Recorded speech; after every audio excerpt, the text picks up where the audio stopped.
শিরোনাম নিউজের পক্ষ থেকে আপনাদেরকে শুভেচ্ছা জানাচ্ছি। সাথে আছে আমার সাথে আমার ভাগিনা ছোট। আমরা আপনারা দেখবেন যে লালদিঘি ঐতিহাসিক লালদিঘির ময়দান বলে আবার লালদিঘির পুকুর। আপনারা অনেকে জানেন না লালদিঘির পুকুর আছে, অনেকে শহরে আসা যাওয়া করে, কিন্তু লালদিঘির পুকুরটা কেউ কিন্তু আছে জানে কিন্তু দেখে না।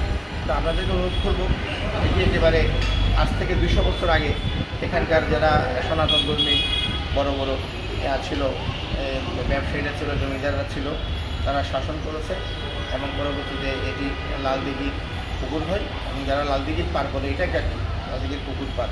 আপনারা একবার আসবেন, ঘুরে যাবেন, আপনাদের ভালো লাগবে। ভালো থাকবেন, ভালো রাখবেন। এটা একটা নেই